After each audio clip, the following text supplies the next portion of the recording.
Hello,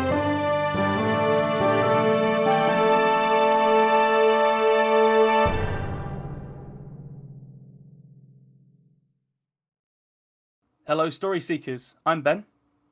I'm Nico, and you're listening to The Tiny Bookcase.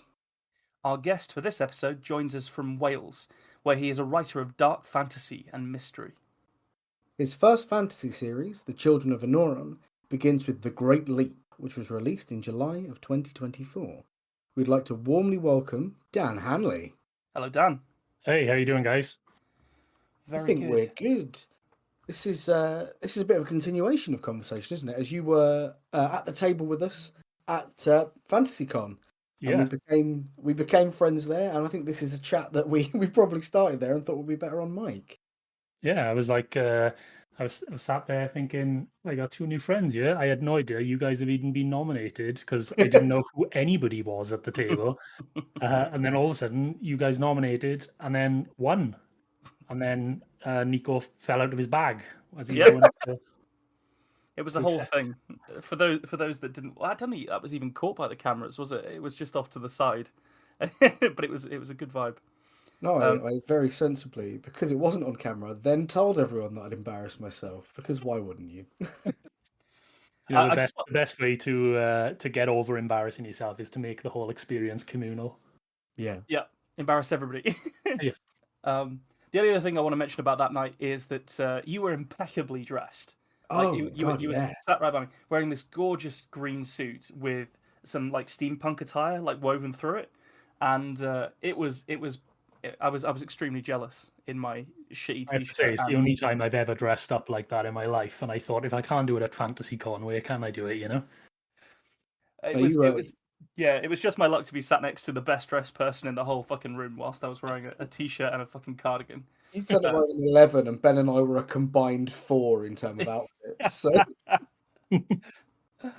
Oh dear, yeah, it was a hell of a night, and yeah, it's just I appreciated the vibe there. Actually, it was very much like nobody was expecting anything of anyone. So yeah, I think if I was expected to dress up nice, I think I probably would have been a bit more cautious about it. But yeah, because nobody was expecting anything, I was like, I can do what I want.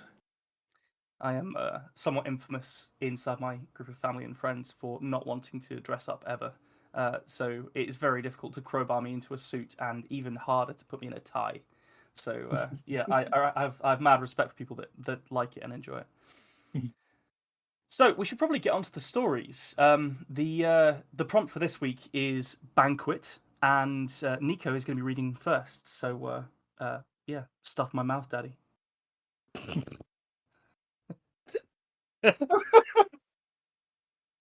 How can you start a story like that? He does it to me. He does it to me all the time, and I had to get him once. Banquet. A deal is a deal. Tiberon ran a slender finger along the forearm of his captive guest. With stinging fury, words spread from the finger's stroke. Like wildfire, they took upon every piece of flesh, until Ferret, for that was his name, was wrapped about like a spider's prey, in the words of his own undoing. Regardless of your inability to comprehend the finer details of the agreement you will not find yourself immune to them. Ignorance is, in your case, far from bliss. Ferret thrashed against the bindings at his joints, but might just as well have tried to slip through the stone floor and vanish entirely. Understand them, you bastard! I can't even see half of them. You inscribed the words on my back, between the cheeks of my arse. For all I know, there are words written in the folds of my balls. You've cheated me. Tiberon tutted. It sounded like drops of rain falling to meet a pool, but within it were the snaps of a lunging snake. Cheated! Cheated! Dear Ferret, I have done no such thing. You did. Cheated. You did. I asked so little, and here you have me trapped and trussed. A fowl to be stuffed, no doubt, your reputation preceding you as it does, Tiberon. A smile allowed itself to play across Tiberon's lips. and was chased by his tongue, splitting with its moist movement to become a grin in earnest. He raised one foot and brought it down so that its toe rests within a hair's breadth of Ferret's potential for legacy. The little fellow tried to push his hips backwards through the chair. The motion forced his head forward, where Tiberon clutched it delicately in his hand. There was force terrifying to find in fingers so slight. Tiberon forced Ferret to lock eyes with him. So little you asked for, and I ask the same in return. 5 years I gave you to walk among the mundane folk. Little you asked for indeed, but a lot you took once among them. Beguiled and bullied, I dare say, Ferret. Or ought I call you King Ostrom? The final words oozed venom. They seemed to hiss and sizzle as they left the mouth of Tiberon, and for the briefest of moments it seemed his glamour faded, and something older than the trees glared balefully at Ferret. Ferret writhed, but was no match for the Titan's grip of Tiberon. A game? But a game, your grace? My lord Tiberon, I was simply enjoying the festivities of the mundane folk, and perhaps I allowed myself to become carried away. That's all it is, dear Master Tiberon. Oh, most pretty of potentates, most devious of divines. I would never seek to undermine you. Never, never. Ferret's voice withered, like a summer bloom under the weight of the first frost. Tiberon swirled away, the long fabric of his robes billowing as though caught in a storm. When the swirling stopped, he revealed in his hand a platter of fine silver, atop which sat a cloche. A delightful smell wafted from it. The vapours took the form of butterflies and landed upon Ferret, before bursting into tiny, succulent-smelling sparkles. In spite of his terror, he felt his mouth water. It had been 5 years among the mundanes and their mortal food. This smelled of the tide of autumn and the change within the wood. It was magnificent. I will take what I'm owed now, I feel. I wish for you to eat with me. 2 kings at a banquet. How fine shall that be? Tiberon's question sought no answer, instead hanging rope-like above Ferret's head. 1 course, I think, for each year I permitted you to leave my service and gallivant in the world of mundanity. What do you think, Ferret? Ferret nodded, as though his decision may have some impact on the fury of Tiberon. Before the first dip of his head was completed, Tiberon flung a hand up, and a great long table leapt into the room. At first, Ferret thought it enchanted, until he tilted his head to see the leaf imps playfully surging it across the floor towards him. He'd feared an impact from the wood.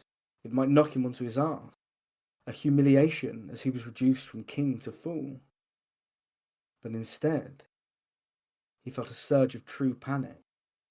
Set into the table's end were a great many rows of iron studs.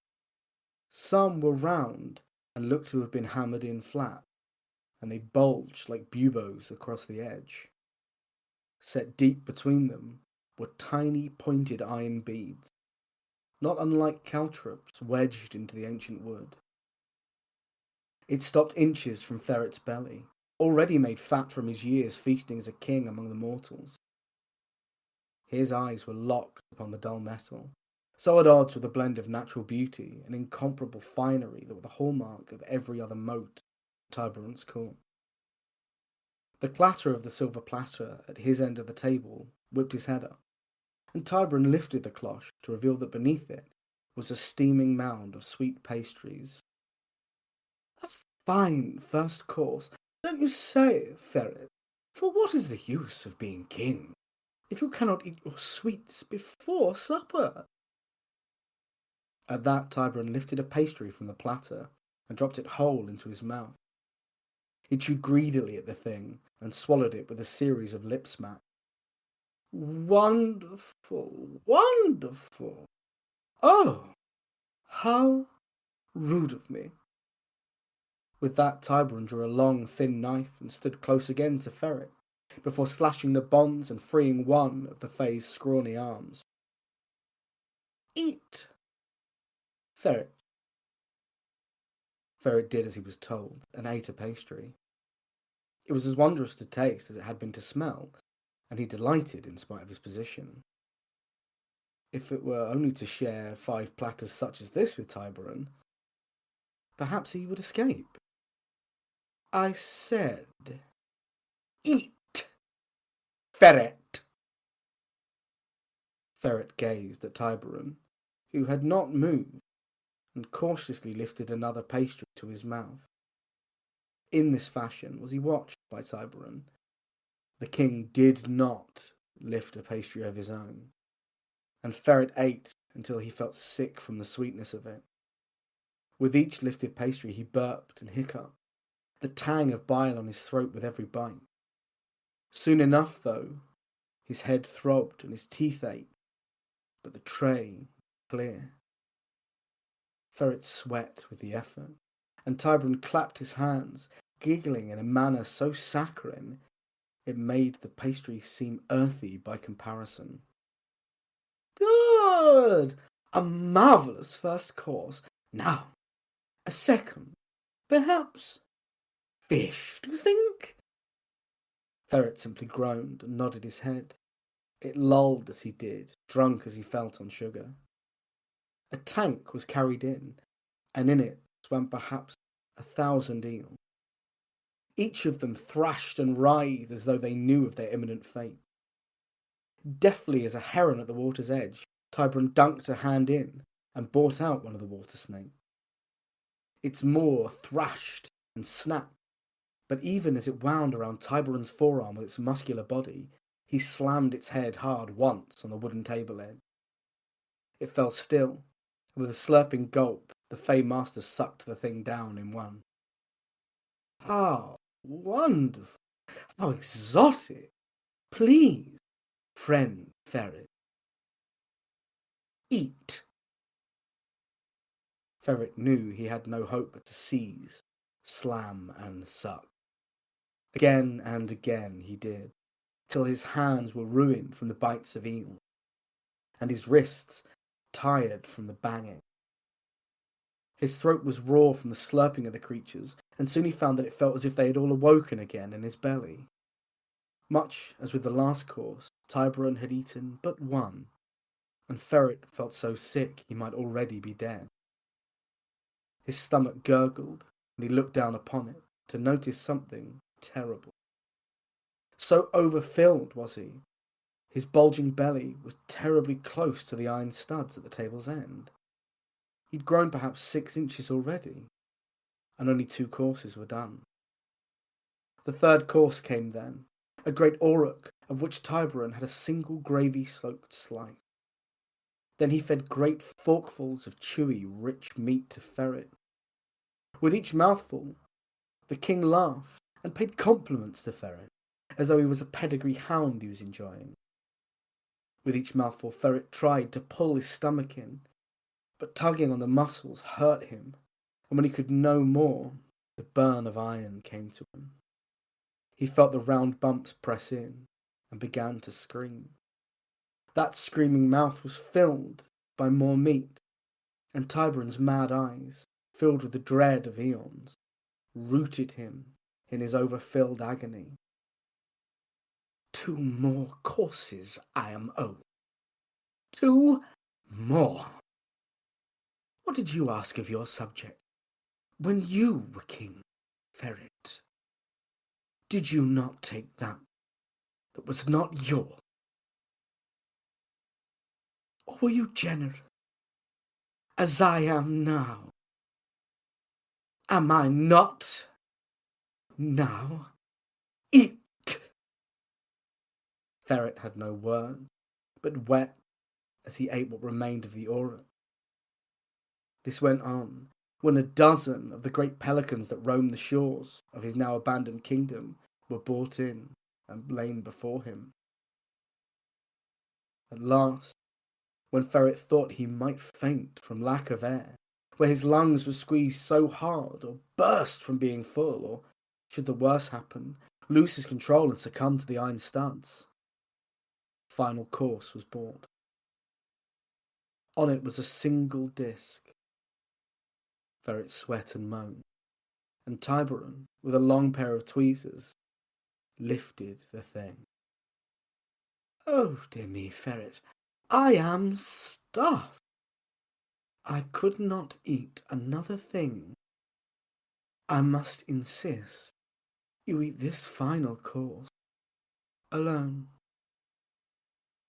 Ferret had no strength to argue, nor fight his fate, and so as the disc of iron was forced into his mouth, all he could do was squeal. His muscles relaxed, and he felt for a moment those fine pricks on the table edge pierce his belly. There was whiteness, and then, with a rain of sparks, Ferret was no more. Rest in peace, Ferret. It was like a dark, evil fantasy version of Bruce Bogtrotter from Matilda.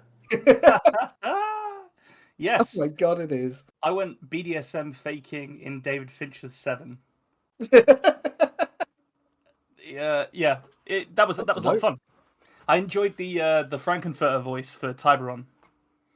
Yeah, it was somewhere between Frankenfurter and Bowie's Jareth the Goblin King. Yeah, Goblin King. Yeah, yes. It I think was featuring 5 between the two. years. That's the Yeah. Neverland on one. Keep your enemies guessing. I thought the words "potential for legacy" as a word for balls was great. Yeah, hair's breadth of his potential for legacy. That's a great euphemism. The other thing I really liked as well is when they brought one of the meals out, it was the vapors took the form of butterflies. I thought that was like a really good image. I think that was, for me, that was the strongest image in the whole piece. I think was that first course. The I wrote down. I did like the whole the eels are walking in his belly, like that kind of feeling of like he's feeling sick now, and it's like all the eels are walking in his belly. I thought that was really clever use of imagery there. I think that's just, but that's almost like the emphasizing the horror of this torture to death that this character's going through, isn't it? The vapors turning into butterflies, and the next description that you gave were really nice, like really pleasant, and they were completely out of place, and it made it even more unsettling that you'd gone there. Like, I wrote down "smelt of the tide of autumn and the change within the wood," which I think is one of the nicest lines that I've ever heard you read out. And it was then immediately followed by the continuation of this torture, and as you say, that description of the eels was really unpleasant. Really unpleasant. Because there's some really nice imagery in there, but you establish pretty early on that this is not going to go well for Ferret. Like, it's very clear at the beginning that he's being manipulated into this feast, and so it means that it's kind of every pleasant image is kind of like stained with that foreshadowing, which is quite nice. Kind of makes it a bit weird and a bit unsettling. I definitely had a thing with this one where there's lots of that lovely imagery early on, and it thins out as I went on because I started getting to the word count and started having to lose some of the more floral nature of the words. So I think there is a chance that this one maybe would have been better with more breathing room. Yeah, I think it's something we potentially need to think about in the future, because obviously we've been doing this for a long time now, and the general word count is 800 to 1500, and the fairly accepted natural length of a piece of flash fiction is somewhere between 500 and 1,000 words, and for a short story, it's typically between like 2,000 and 5,000 words. Yeah. So we've rather cleverly positioned our word count so it's neither one nor t'other ever.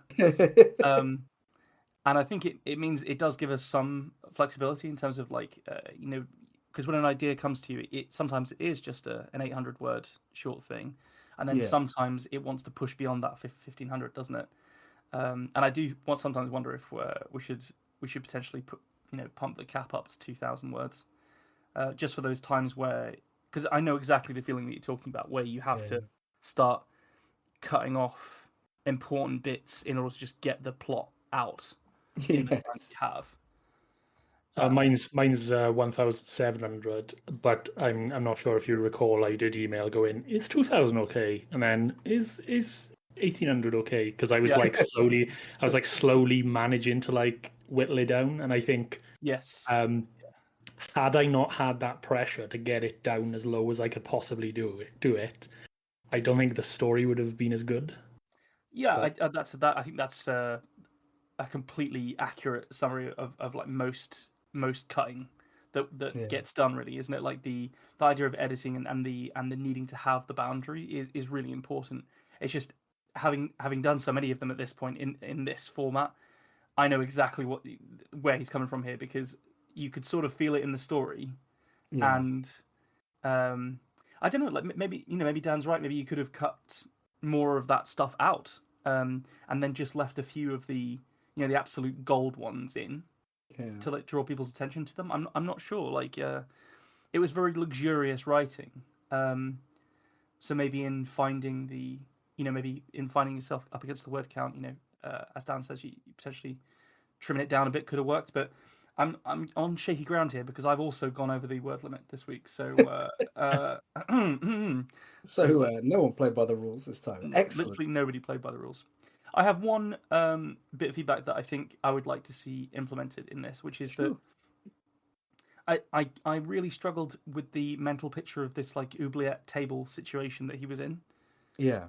um, because the whole thing, it was it was pretty clear to me that it was to do with the fey creatures being allergic to metal and things like that, which I really like as a fantastical device. But I just couldn't get, like, I could picture all the food and the characters perfectly. I just couldn't get the the table Spain. and Yeah. and how he was in relation to the table straight in my head. That might change. I think I struggled a bit with that when you first described it, but then later on, when you were talking about his belly getting bigger and getting closer to the spikes, I was that's when I kind of like it all it Mm. all kind of connected up for me. No, I definitely see where you're coming from. The I think one of the things that did lose out on making the cut was a description of the space, and I possibly convinced myself that that'd be fine, but for it to then be something that you come away feeling like you didn't have the space, that's definitely something to, especially because I do really like this one. I think I would like Yeah, to absolutely. have a And crack at obviously, bumping it up a bit. the space isn't set dressing either. It's the space is a No, character because it's the actual method yes, of execution. Um, so yeah, no, I, as with anything, it's this is a fun, good story. It was very well performed, loads of fantastic bits in it. Um, but yeah, I think maybe that one just needs a touch more. I also potentially, just thinking about like cutting words and stuff. yeah, You open the description of the eels. You said they had a really nice bit of assonance. Was it seize, slam, and suck? yes, Um, yeah, I like that a lot. The kind of the rhythm of that and the punchiness of that. I almost felt like that could have come at like an end of a description rather than at the start of a description, because then you could have had, doing all the horrible stuff about the initial like swallowing of the first eel and them coiling in the belly, and then you get to the point where he's having to repeat it because he's got to eat them all, and it becomes this yeah, just like yeah. the boom, boom, boom process. Seize, slam, suck. Um, so I almost felt like that one was the other way around for me. Oh, I like that a lot actually. But yeah, I love the imagery and I love the writing. It's just a minor tweak there. I got the sense that those pastries were pumpkin spiced. Was that was that accurate? I think very possibly it does. I think in a lot of ways, Tyrone does some Appropriate for the time of year, isn't fancy it? Yeah, yeah, exactly. I don't think I'm going to but get that line of "smell of the tide of autumn" and the change within the wood out of my head for a while. That was a real shining line in that. So thank you for that. thank you. Well, thank you for listening, and it comes to me now to get to say, hey Dan, you don't get to just turn up and hang about, mate. You got to read a story. Okay. Banquet. Before the inspector lay an enormous mahogany table spanning the hall, upon which was a vast feast of a quality his low-born eyes had never seen. Nobles congratulated him as they thronged around the room, taking their seats in front of the impressive spread. He couldn't believe his luck. No, it wasn't luck. It was his achievement. He'd killed the fallen angel, a horrific murderer who had stalked the streets for nigh on a year. The families of their countless victims could now, finally, feel the justice he brought. A masked attendant coughed into his silken glove. The hall hushed to an apprehensive whisper. The opulent double doors swung open, and in strode Lord Somerville, Lord of the Realm, the closest this region had to a king. His black hair was slicked back, his beard impeccably groomed, his eyes a piercing blue. It all confirmed his noble lineage. Everyone stood to receive him, but his attendant placed a hand upon the inspector's shoulder.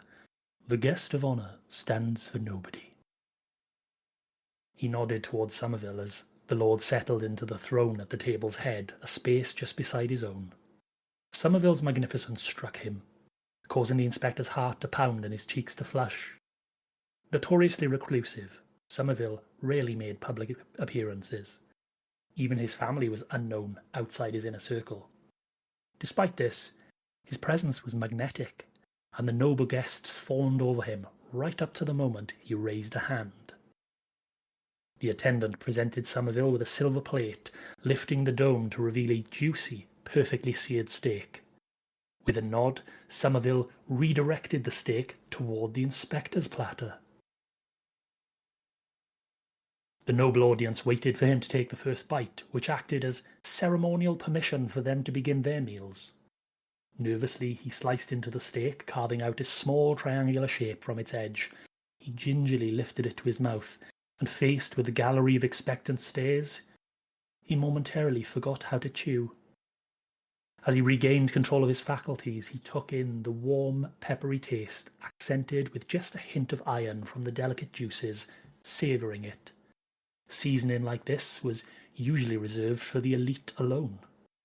As he swallowed, the nobles surrounding him launched into a flurry of activity, tucking into their meals as if they'd been days without sustenance. It took him no time to clean his plate.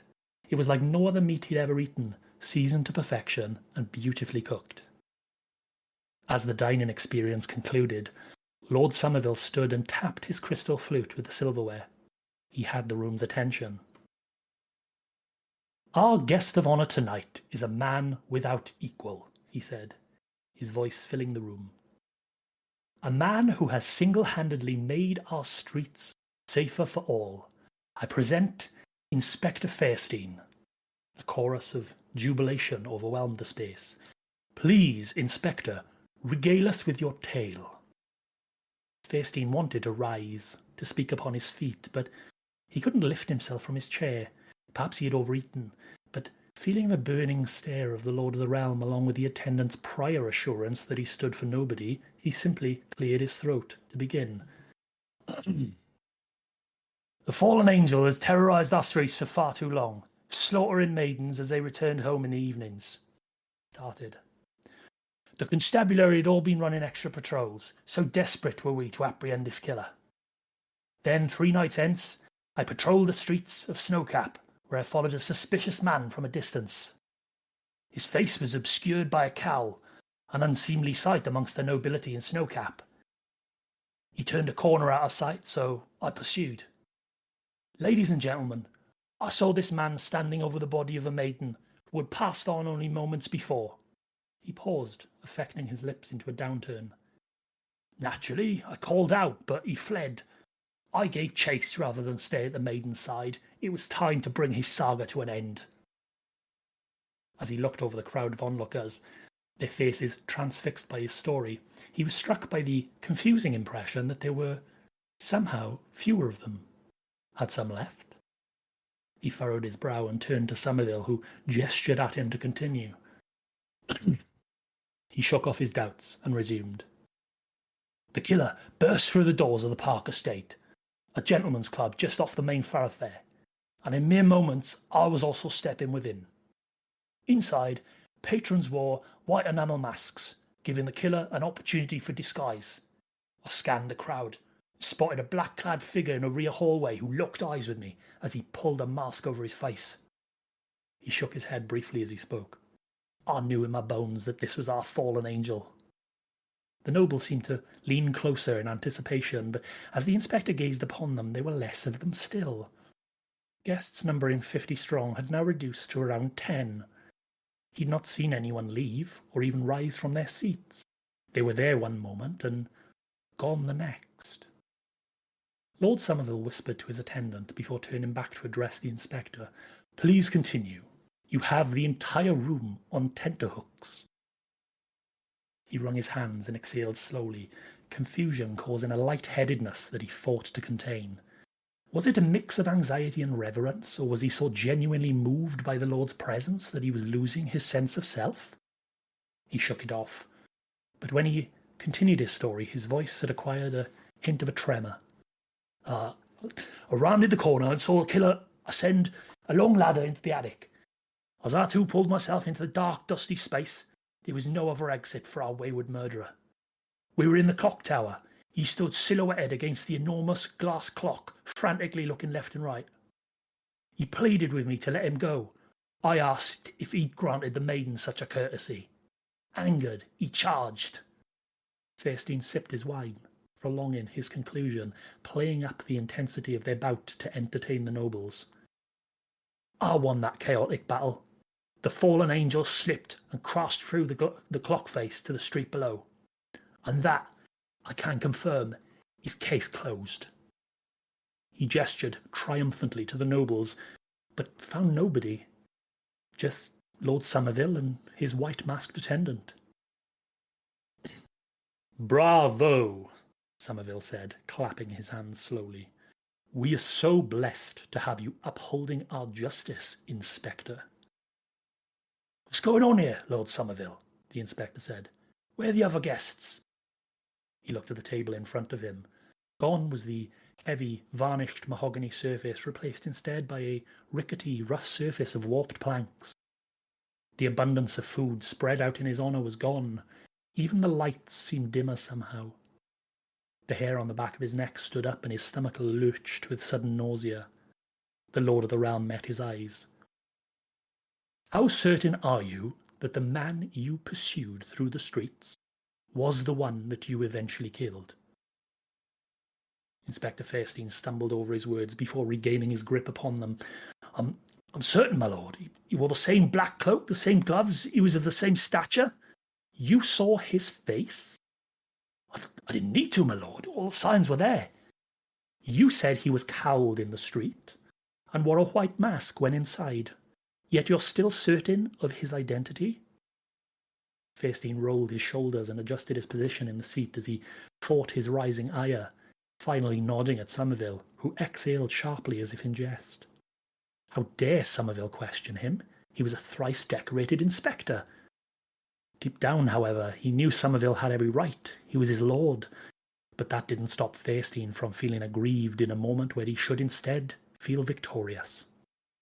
And now, surveying the room, gone were the candelabras, ornate table centerpieces, and mounds of expensive food.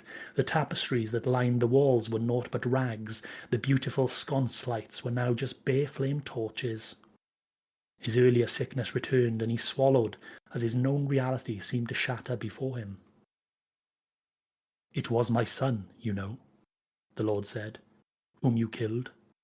My heir. The inspector's fingers lost their warmth as his cheeks flushed, and he couldn't stop his mouth from falling open. The revelation that Lord Somerville had sired an heir paled against the knowledge of what he'd done.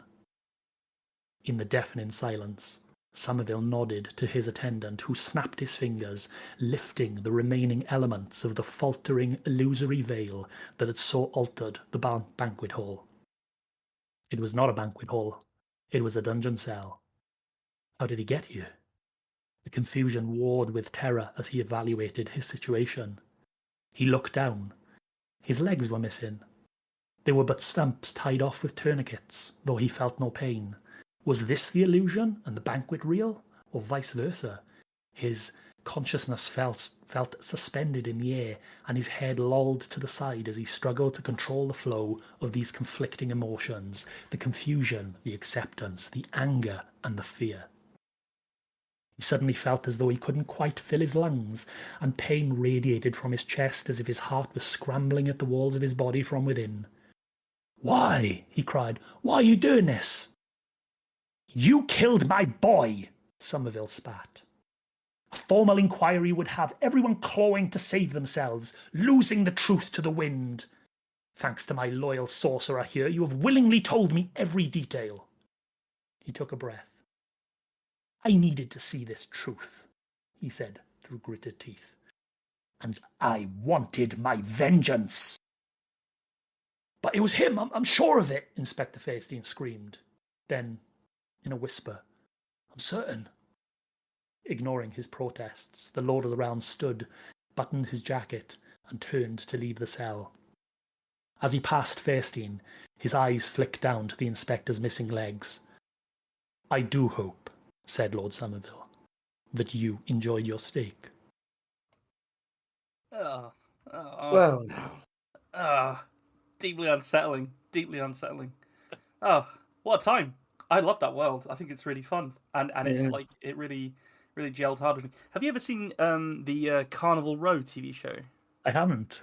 Oh, I think you might get a kick out of it. There was something about that kind of like gritty inspector crossed with a fantastical world that reminded me quite strongly of that. But you had your own spin on it and your own world being built there. It was really good. What a Yeah. mellifluous reading as well. I know it's a word that's often associated with a Welsh accent, but I really enjoyed listening to you tell that story. I think you could have potentially been reading the phone book to me, and I would have enjoyed that. But the story itself was good as well. Hey, I've got to read you. I often make strange notes when people are reading. I absolutely loved the feeling like he forgot how to chew because everyone was Mm, looking at him. yeah. Really, like, great human moment in what turns out to be a very fantastical thing. But I have a note several after that one that just says, "It's bloody people meat, ain't it?" And I'm glad that my deep fear was laying early. Like, you put enough freaky in there that I was like, it's got to be something really bad like that. And then for there to still be further twisty, turny rug pulls and more story and more world building, like that's good business, man. Yeah, I kind of wanted it to be open. Like, I didn't want you to get to the end of the story and know exactly what had happened. Like, obviously, you knew to a certain extent that he ate his own legs, or a steak of his own leg, at least. But, like, is the Lord's son the fallen angel, or did he kill the wrong guy? You know, is this an inspector who's not doing his job properly, or has he done his job properly and the Lord is trying to cover it up because he realized his son was the killer? You know? Yeah. I think that's for me that reading is pretty strong throughout. Like the eye color for denoting like kingship. You said at the start, closest thing this region had to a king, and then it's to do with his like eye color, and Yeah, that's really unpleasant, isn't it? Like this idea of because that basically means that it's a racial society. Yeah. Um, so I think the idea of that kind of twisted elite ruling by virtue of their eye color.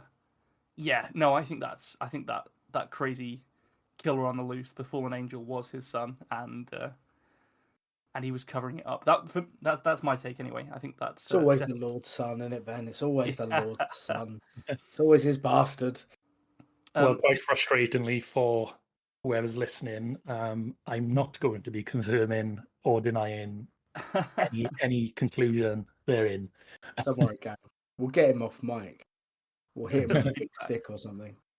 So I'm already feeling a bit bad because you guys have both gone for cloches in your stories. You had the Yes. dome in your story, Dan, and you had the Yeah. cloche.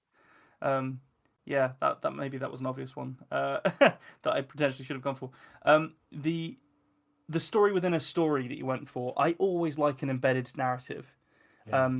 But your switching of the to the inspector's voice to tell this kind of like fairly gritty, running through the streets, fighting in a clock tower story, Yeah. really got me going. Like it really like added a significant amount of pace to that story, which worked really well. Like we ended up with this idea of this sort of noble banquet, the dungeon, the sort of like the despair of the dungeons, and then in between those two things, we got the chase, and I think that ticked a lot of boxes for me in terms of what I want from the pacing and the feel of a story. So thank you for that. Oh, I, great. uh, Glad you enjoyed it. I can't speak on what you've written yet, Ben, of course, but there's something I keep thinking about the word banquet because it's the prompt that we used, and it does help immediately summon these kind of fantastical old worldy settings. Yeah. But then I keep being reminded that KFC saw something called a boneless banquet, so it's still in use. Yeah. I mean, it's degraded somewhat, doesn't it, from this like, Yeah. mahogany table spread with all the nobles, with like, you can imagine them with like masquerade masks and things like that, and but now you can just get one in your local KFC. You get 3 Uh, chicken dippers and a small popcorn chicken. It's amazing. the fact that he's got a catchphrase as well really tickled me. The case closed, and that's case closed. And so you could tell that he's dined out on stories before, but just not at this Yeah. level. Yeah. I liked it, and then I just wanted to draw attention to one bit of writing, which was that I thought the way that you changed the environment around the character was very well signposted and clear, Yeah. and the particularly nice bit that I liked, which I wrote down, was that the beautiful sconces changed to bare flame torches, and I fully heard the crackle of the flame, the kind of like the cold of the stone walls. I could really feel it, and it's not always easy to point to where exactly that comes from, but I know that that's when I felt that for the dungeon sequence. So Yeah, that's it's a just really one of good those line. things where I can't describe 2 rooms in exhaustive detail No, because that would take me well over the word count. So it's kind of like which elements can I pick out that kind of really sell the difference in vibe with the 2 rooms? yeah, serve the story for sure. Yeah. Yeah, and It I think that you got it. Like that was really good. I think it's why that the story within the story, the inspector's recounting does work because as he spirals his world up, the other one's spiraling down. So you don't even really fully get a chance to realize how hard it is dissipating around him because you're learning a new place and a new tale at the same time. I think it was just really cool, man. I really enjoyed it. I think if Vimes from Discord was a dickhead, he'd be this guy. Yeah, it's got like a bit of Vimes, a bit of Eyes Wide Shut, a bit of Carnival Row, a bit of Sin City as well potentially as well. I think I Yeah. got a Oh, bit of a yeah. Sin City vibe from it. We'll shoot this Um, in black and white. I should probably start giving some sort of literary references at some point. It's just when I it's sort of definitely see the inspector's story as being filmed in black and white, but everything there you else go, being in color. noir. Moody Love it. trumpet music. Yeah. Oh, right, okay. Well, I guess I should take us out then with the final story for this prompt of Banquet. A third tale, no less, no less. Let's have it. Banquet. Bedwyer's back protested as he stoked the hearth fire of his hall to ward off the autumn's chill. His old sinews ached from the morning he had spent in the fields with his folk sowing winter wheat. Groaning, he lowered himself onto a stool and waited there until warmth penetrated the wool of his tunic. The poker in his hands was an ugly thing. The crudely rolled steel of its length ended in a simple leather wrap. It weighed almost nothing in his gnarled fist. Bedwyr stood and swung it back and forth at the flickering shadows cast by the fire. Its whispered song shimmered in his mind as his thoughts wandered to old battlefields and dead men. A flash of lightning from the northern sky brightened the hall and dragged his attention back to his old bones. Bedwyr counted off the names of his gods until he heard the rolling boom of thunder. 6 miles, he muttered to himself as he limped to open the shutters of the nearest window. His weak eyes strained to make out anything beyond the brewing storm, but he knew what lay in that direction. "The henge," grumbled Bedwyr. "Merlin and his damned sorcery." Close by, he saw his folk emerging from their homes to check the weather. They called the grassy fortress they lived in Saurum's Hill. Bedwyr did not know who Saurum might have been, or why they had constructed the mighty earthworks he now possessed, but he knew that it had kept his folk safe since the day the king had passed. The folk loudly bemoaned the fate of the seeds they had planted that day as they pointed up at a section of the storm which had chased the thunder south. Heavy drops splattered against the sill of the window as Bedwyr leant out to peer up. Squinting as hard as he could to focus his eyes, he made out that a tendril of lightning-wreathed purple cloud was heading straight for the skies above Saurum. "Damn!" Bedwyr pushed away from the window and hobbled back towards the fire, using the poker as a cane to speed him on his way. "Damn! Damn!" When he reached the hearth, he hung the tool along with the other fire implements. They jangled together against the rough stone of his walls. As swiftly as he could, he limped to the door of his hall and unhooked his sword, which hung from a hook there. The old leather belt creaked as he buckled it on. "Damn!" he said for a final time before stepping out into the bucketing rain. Above him, the tendril of storm dropped like a stone from the sky. Mere moments before impacting the soaked ground, it transformed into the shape of a running woman. Her boots slid in the mud as she came to a stop. Bedwyr watched her touch the glowing brooch at her throat, which fastened the storm cloak in place. The glow snapped off the instant her fingers touched it, and the tendril of storm rushed back to the sky. "Well met, Bedwyr, victor of Camlan." The voice was odd to his ears, sounding as though her vocal cords did not belong to her. Bedwyr wrinkled his nose when he recognized who she must be. "There were no victors at Camlan. Not that you know that, Grifflet." The woman seemed unconcerned with his scorn as she pushed past him. Once inside, she hung her storm cloak on the hook meant for his blade, and then stalked to warm herself by the fire. "Formalities first, before the others arrive. Show me your sword." She threw the words over her shoulder, and he obliged her by limping over and drawing the heavy old sword. "Notched and bent, just like its master." Grifflet reached out with a long, slender finger and touched the metal. "Excalibur," she whispered, but when the blade remained inert, she waved it away before striding to the table at the centre of the hall. "How quaint," she said as she ran her fingers along the curve of its edge. "You saved the table." "You mentioned others," asked Bedwyr, ignoring her comment. "Oh, yes. We must have a great banquet to celebrate, and yours was the nearest hall." "Celebrate what?" "You'll see." Outside, the lashing storm intensified, and Bedwyr heard the panicked shouts of his folk as their thatched roofs began to fail under the onslaught. 3 men, wearing similar cloaks to Grifflet, entered through the open door, touching the brooches at their throats as they did so, to disengage from the storm they had used to travel. 4 druids. I have never feasted so many of your kind before," grumbled Bedwyr. "These are my sons, Hithwin, Herwin, and Blaethwin." Each man shared her sneering arrogance, but Bedwyr noticed with distaste they were all malformed in some way. The knobbly protrusions on either side of Hithwin's forehead were red and raw from where the flesh had dried and peeled from them, like velvet from a stag's horns.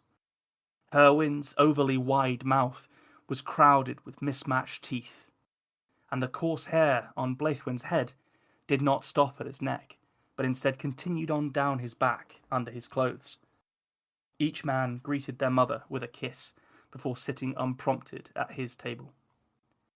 "Food," said Grifflet, snapping her fingers. A mist rose from the table, obscuring the chipped and faded heraldry painted there, and from that mist emerged a feast of enormous proportions. Bedwyr blinked with disbelief, as the bounty was unlike anything he had seen in the hard years after Camlan. He pushed his hand into an entire plate of steaming morel mushrooms to see if he could shatter the illusion. His hand came away sticky with the rare mushroom's rich juices. A flash of lightning, accompanied by an immediate clap of thunder, announced the last druid. Bedwyr was unsurprised when the master of that brood of magical vipers entered his hall. Gwydion stalked within, and Bedwyr saw he was dragging a dark shape behind him. The flickering half-light revealed it to be the battered and naked corpse of a man, a very old man. With a display of astounding strength, the druid tossed the corpse onto the middle of the table, where it splayed amongst the banquet. Bedwyr saw that one side of the man's ribs had been caved in, and the deflated lung made it look as though some massive beast had bloodlessly bitten out his side. He wore a crown of deep wounds, his fingers were broken, and his beard had been cut, but Bedwyr still recognized Merlin. He reached out and touched the cold dead foot, but that proved to not be an illusion either.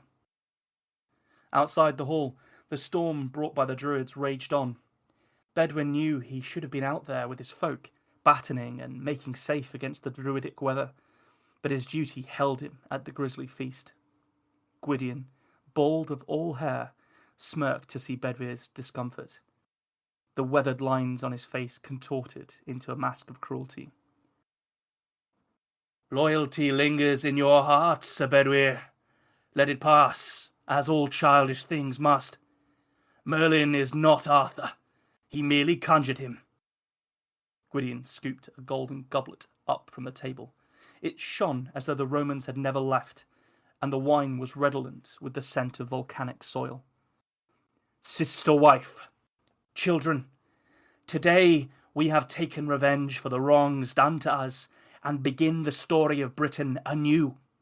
When my brother was punished far too harshly for his indiscretion, who was it that replaced his manhood with a womb?" "Merlin," whispered Grifflet, perspiring with barely controlled rage. "Who was it that banished the children of our union?" "Merlin," chorused the incest-born. "Who rued both of those acts when we broke his precious stones and slew him dead?" "Merlin!" they shouted, raising their goblets. "With him gone," continued Gwydion, "we shall scry the location of his blade with his guts as augury. Once we have the sword, we will forge a new king to control these isles." "Britain needs no king," said Bedwyn roughly. "With great men comes great good, and also great evil. Now the world is filled with smaller men and smaller evils. It is better that way. Arthur knew that." "Age has not robbed you of bravery, it seems," laughed Gwydion, as he sat in the king's vacant chair and picked at the enormous banquet, despoiled not a little by the corpse. Bedwyr limped to the hearth and drew the poker from the wall. It stabbed greedily into the blaze, and he wished he yet had the strength and speed to do great violence with it on the twisted druids desecrating his hall. It was no longer safe on Sauron's hill. The druids ignored him as he gimped to the open door of his hall. They did not notice when he unhooked Grifflet's storm cloak, nor when he put it about his shoulders and stepped out into the rain. He saw there the devastation their thoughtless magic had brought to his folk, their homes flattened and their crops destroyed for a murderous banquet. Bedwyr swore an oath in his heart that Gwydion would not find the blade, not whilst he drew breath. The rain lashed at him as Bedwyr touched the brooch at his throat and felt the heat of the magic on his skin. The storm lanced down at him with a crackling cyclone of thundercloud-wreathed lightning. As it came to snatch him, he held the poker aloft. "Excalibur!" he roared against the wind. The blade shone like a risen sun, its crudely curled edges unfurled into a straight and beautiful sword. The storm crashed around him, and Bedwyr felt himself moving faster than he had in decades. Each step crackled with sparks underfoot and drew him deeper into the storm. He urged it on, faster, faster, flying now with the blade lighting his way. Whither he went, no one knows, and nor should they.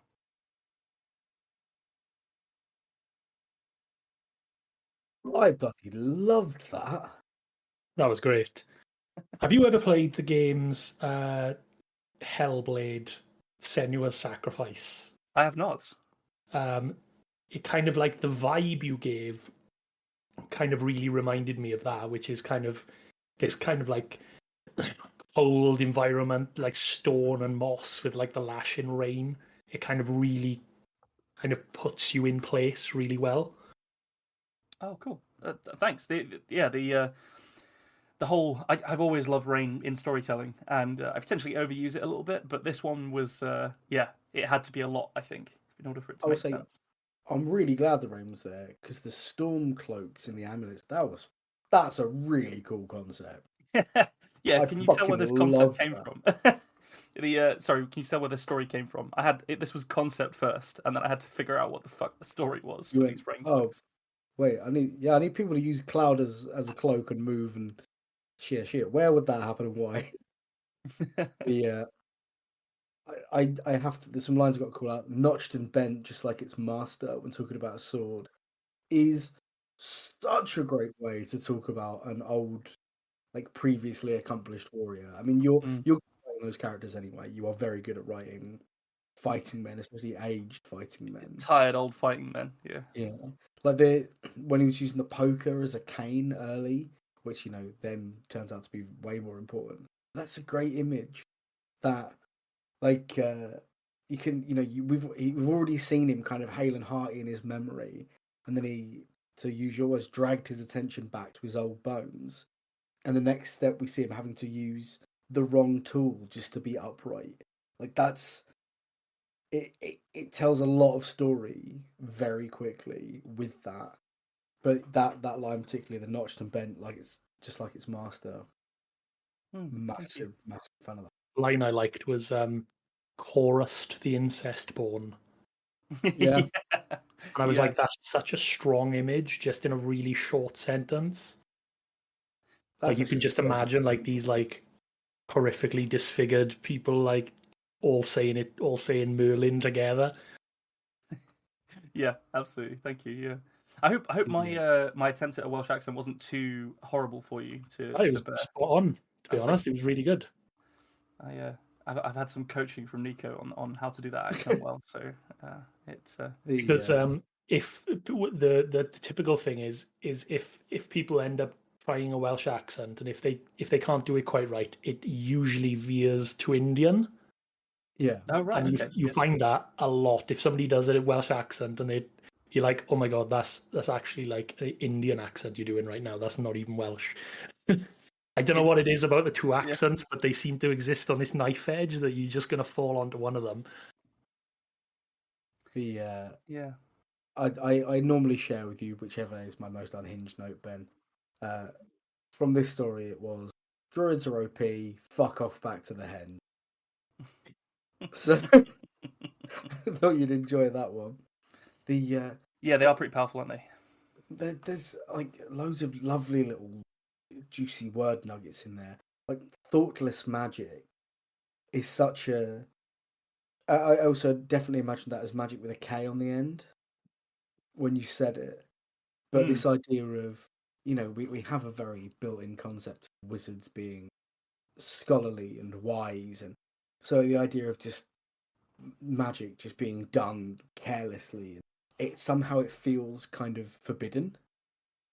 And in two words, you got that. Okay? And I would be remiss if I didn't say the tendril of storm dropped like a stone from the sky.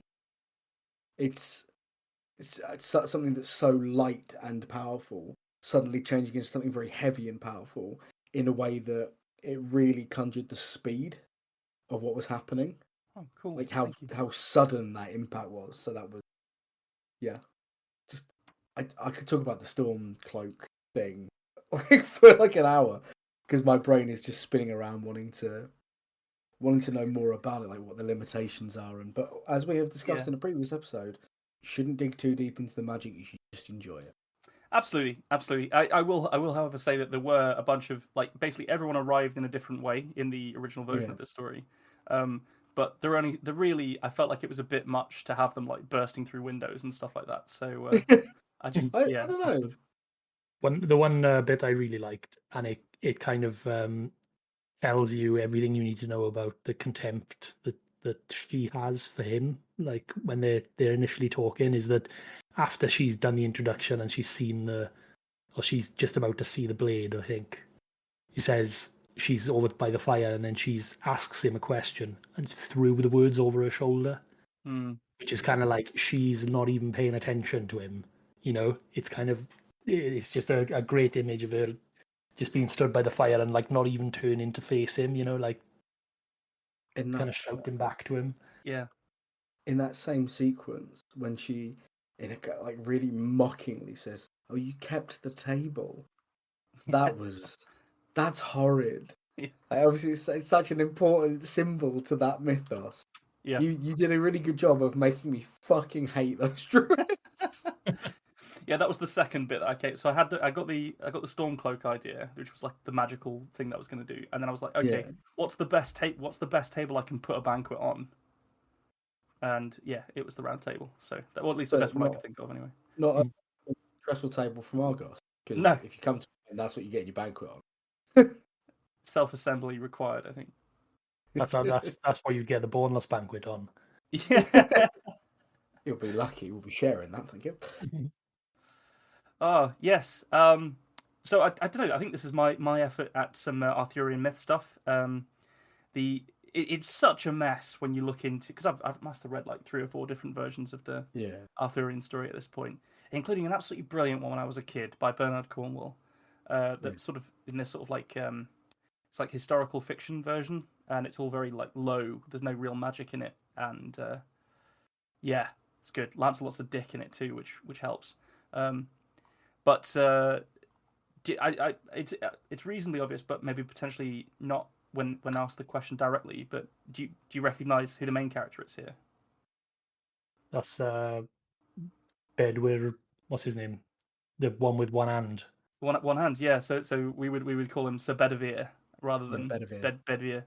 But he is the one that throws the sword into the lake at the end. And the main survivor of the final battle. The other thing going on here is that years and years ago, I went on a camping holiday to Salisbury, and I stayed basically in the shadow of Old Sarum, which is a hill fort in on the Salisbury Plain, and then did the walk from there to Stonehenge. And back again, and it was one of the best walking holidays that I've ever done.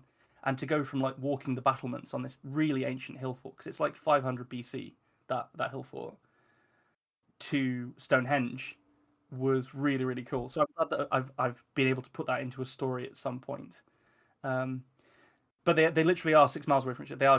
They are right next to each other, and that whole like Salisbury chalk plain is widely regarded as potentially being the spot of Camlan, which is that epic final battle between Arthur and Mordred. If you buy that kind of thing, so yeah, it fell into place. I felt, and I had a lot of fun with it, and yeah, Druids. Actually, using the Welsh versions of the name actually does wonders for painting the type of picture that you want to tell as well. Yes, because if you use Bedivere, it kind of gives this impression of this like well-to-do noble knight, but then Bedwyr is like more of like it's like more druidic and kind of dark, and like whenever you see these stories being adapted into any sort of media, if they use the English names, they're always kind of noble knights, and then if they use the Welsh versions of the names, they're always like kind of a bit more gritty and a bit more I think that sometimes that choice of which one to use sometimes does wonders for placing where the story is and where you think, or giving the vibe of the story. But does that do you feel like that has an effect on you as a Welshman yourself? That's the tone that is given by using a traditional Welsh name. Yeah, I mean, because it goes back to English obviously comes from Anglo-Saxons, which which were at this point kind of like an invading force into the land. So absolutely. like the Welsh name is actually like the original British name. So it's kind of like it dates it to like this kind of time of tribalism a lot more than kind of the Arthurian legend would be, where everybody's like knights and on these big steeds and stuff like that. Yeah, absolutely. Yeah, I think that's always been my my preferred interpretation of that period. I mean, even when you go and like look at where some of the castles that are associated with this kind of history are, like, yeah, this is a bleak place to put a fortress, specifically because no one would fuck with you here. Like, this has got nothing to do with pageantry and chivalry. This has got everything to do with making sure you kill the other guy before he kills you. Yeah. And in those older stories, in the sort of like more sort of like Welsh stories about Arthur and stuff, like there isn't a lot of chivalry in it. Like, he at one point I think Arthur like forces himself on somebody, and all the knights cover it up until the bastard turns up years later, and they make him a knight to get around it. It's wild, wild stuff. So the only other thing that I want to mention about this is that the other reason that I went Welsh with it, as aside from the fact that the source material is Welsh, is that I always fuck up the pronunciation on this, but the druids are kind of characters from the Mabinogion. Yeah, the Mabinogion, yeah. Which is very early Welsh prose, basically. And theirs is quite an interesting story where the two brothers, one of whom assaults the virgin cupbearer of a king, and they're both complicit, but one of them actually does the assaulting, and their punishment by this kind of sorcerer king is to turn them both into animals, but the one that did the assaulting is a female of that animal. So in the first instance, they're like a stag and a doe, and then they're both wild boars for a year, and then they're both wolves for a year, and in each of those forms, they breed and have a child. So this is this idea of like them being incest born and stuff. That also comes from a Welsh myth. And I tried to put a little nod in there towards the weird, the weirdness of each of those characters. Yeah, exactly. Celtic Yeah. mythology is sometimes so dark. It's absolutely wild. I can't remember why I was reading that up. I think I encountered that at a completely different point, and then I realised that it could go into this story, so I went with it. But yeah, anyway, I'll stop prattling about this story now. But I really like Arthurian myth, and I'm glad that I got to tell that story. So thank you for listening. Right, Well, now, yeah. lovely Dan, lovely Dan, we're going to start asking you questions soon.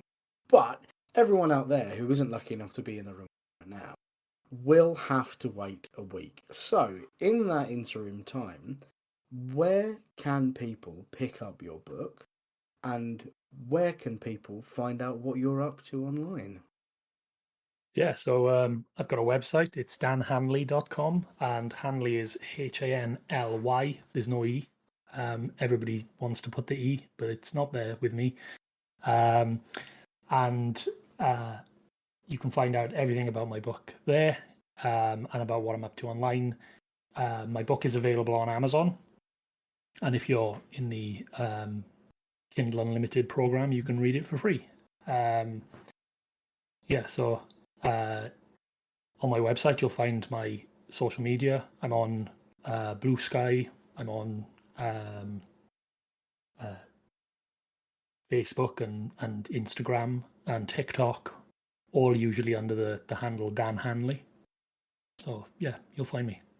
Just before we get too far away from it, would you be up for just telling us a little bit about your book? Yeah, sure. So so the way I characterize my book is that it's not a big epic fantasy. It's like it's a very character driven dark fantasy. It's essentially quite insular, and it's about a very small group of people and about how they deal with a tragedy that happens at their town. So a group of teenagers get banished from their town for a fire that they know one of them did, but they don't know which. And it's about, because they get banished into the Wildlands, which is this dark, ominous kind of magical, mysterious, primeval forest that surrounds their town. They now have to like kind of learn to survive within this kind of hostile environment. So it's a little bit Hunger Games, a little bit Lord of the Flies. Is it Focus aimed at a YA audience? It's YA only in the fact that it's about teenagers.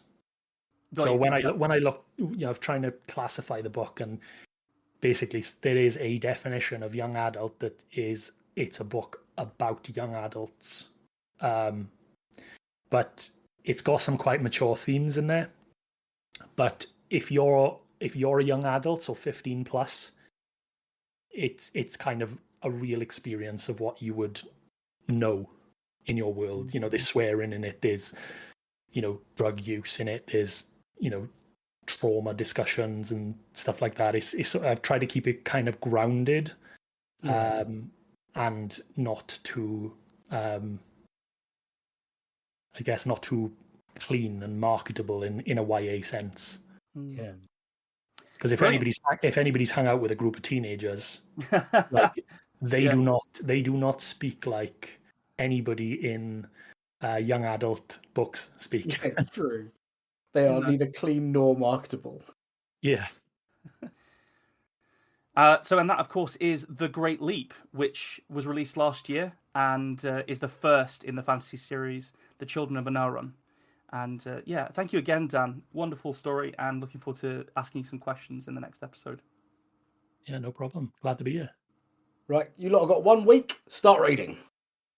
Thanks for joining us for this episode of The Tiny Bookcase. Remember to subscribe, otherwise you're going to miss out on the future fun. Also, tell a friend. If you like this episode, link them to it. We'd be tremendously grateful. You can follow us on Twitter at BookcaseTiny, Facebook at The Tiny Bookcase, and Instagram at BookcaseTiny for updates. Speaking of supporting the podcast, well, magic can only take one so far. The Tiny Bookcase is supported by the generosity of its patrons. Those kind souls have really kept my belly full the last year. Let's cast a spell for them, shall we? For rich ginger tones on their scalp, let us cast the Orangi Hedondo spell for Scott Byrne. And for general fabulousness, why not the Ooh La La How's Your Mother spell on Matthew McLaren?